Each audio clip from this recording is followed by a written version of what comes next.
Hello दोस्तों। मेरा नाम महेश और स्वागत है आपके अपने यूट्यूब चैनल क्लासेस में। तो आज के इस वीडियो में हम बात करने वाले हैं MJ4 का क्वेश्चन पेपर। MJ4 का क्वेश्चन। हेलो दोस्तों, मेरा नाम महेश और स्वागत है आपके अपने यूट्यूब चैनल क्लासेस में।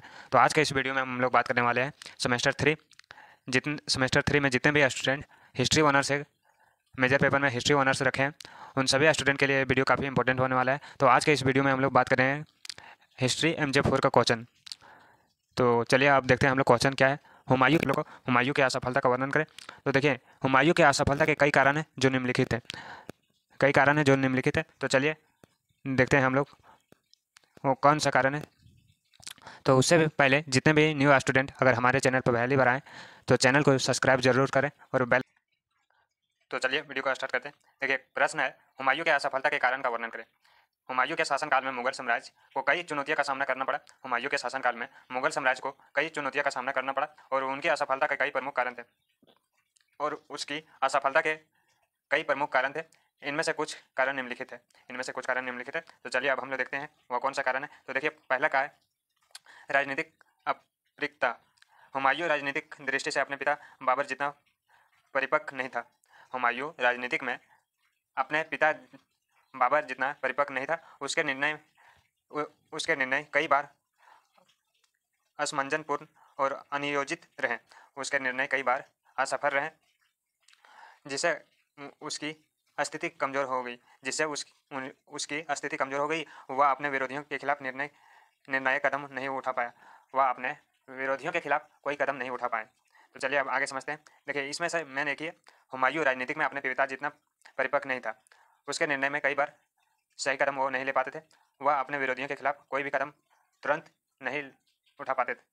तो अब अगला हम लोग समझेंगे। फर्स्ट पॉइंट आप लोग तो समझ गए होंगे, उम्मीद करते हैं। भाइयों की विरोधिता। हुमायूं के अपने भाई कामरान मिर्जा, अस्करी मिर्जा और हिंदलाल मिर्जा उसके सत्ता को चुनौती देते रहे। हुमायूं के अपने भाई कामरान मिर्जा, अस्करी मिर्जा, हिंदाल मिर्जा उसकी सत्ता को कई चुनौती देते रहे।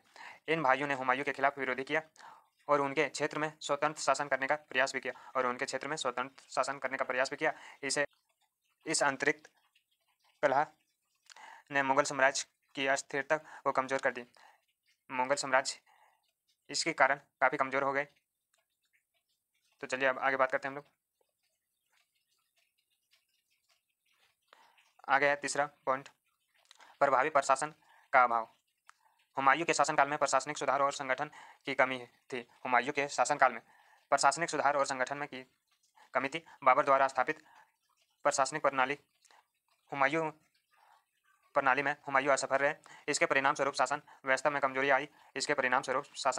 कमजोरी आई।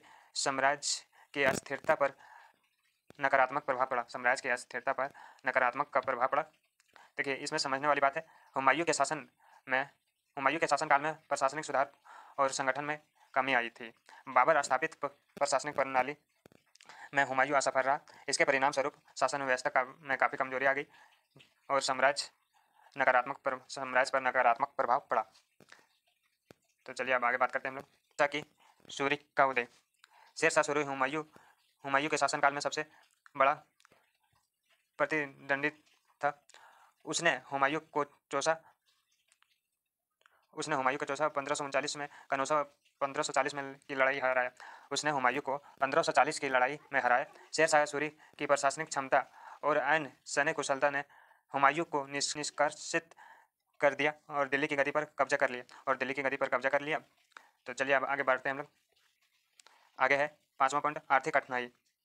हुमायूं के शासनकाल में आर्थिक कठिनाई की भी एक प्रमुख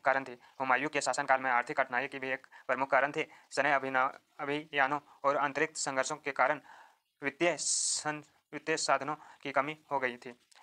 हुमायूं के शासनकाल में आर्थिक कठिनाइयाँ थी और सैन्य अभियानों और आंतरिक संघर्षों के कारण वित्तीय संशोधन की कमी हो गई। इससे सेना और प्रशासन संचालन में कठिनाइयाँ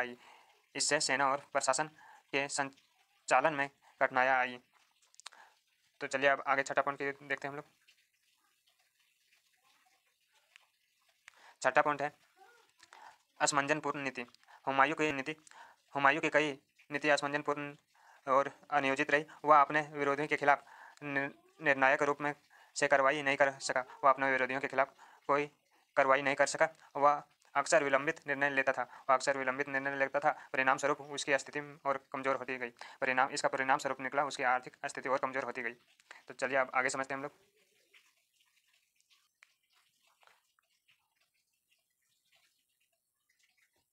आगे सातवां के शासनकाल में धार्मिक की भी एक समस्या थी। उसने अपने शासनकाल में धार्मिक का पालन नहीं किया, जिससे विभिन्न समुदाय के बीच तनाव बढ़ा और साम्राज्य की अस्थिरता पर नकारात्मक प्रभाव पड़ा। हुमायूं का शासनकाल में धार्मिक की भी एक बड़ी समस्या थी। उसने अपने शासनकाल में धार्मिक का पालन भी नहीं किया, जिससे विभिन्न समुदाय के बीच तनाव बढ़ा और साम्राज्य पर काफ़ी नकारात्मक प्रभाव पड़ा। आठवां पॉइंट हम लोग देखते हैं, विदेशी सारण। शेरशाह सूरी द्वारा पराजित होने के बाद हुमायूं को भारत छोड़कर विदेश में शरण लेनी पड़ी। शेरशाह सूरी द्वारा पराजित होने के बाद हुमायूं को भारत छोड़कर विदेश में शरण लेनी पड़ी। इस निर्वासन के दौरान ईरान में हो रहा शाह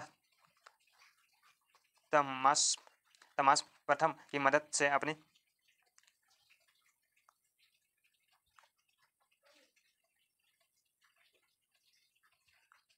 स्थिति को पुनः स्थापित करने का प्रयास किया, लेकिन इस दौरान मुगल साम्राज्य की स्थिति और कमजोर हो गई। मुगल साम्राज्य की आर्थिक स्थिति और कमजोर हो गई। तो ये 8 पॉइंट थे। अब इसका निष्कर्ष क्या निकलता है, चलिए हम लोग देखते हैं निष्कर्ष की ओर। हुमायूं की असफलता के प्रमुख कारण में राजनीतिक आंतरिक विरोध, प्रभाव, प्रशासन का अभाव, शेरशाह सूरी का उदय, आर्थिक कठिनाइयाँ, धार्मिक विदेशी शासन शामिल है। ये 8 शामिल है। इन कारणों में हुमायूं के शासनकाल का कठिन और अस्थिर बना दिया। इन कारणों ने हुमायूं को शासनकाल में और कठिन बना दिया, जिसके परिणाम स्वरूप मुगल साम्राज्य को कई चुनौतियों का सामना करना पड़ा।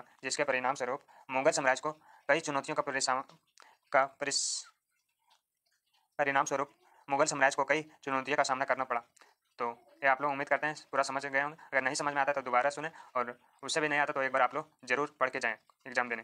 तो ऐसे ही इंपॉर्टेंट क्वेश्चन देखने के लिए हमारे चैनल को जरूर सब्सक्राइब करें, और वीडियो अच्छा लगा होगा तो लाइक करें और ज़्यादा से ज़्यादा शेयर करें। तो मिलते हैं नेक्स्ट वीडियो में, तब तक जय हिंद, जय भारत।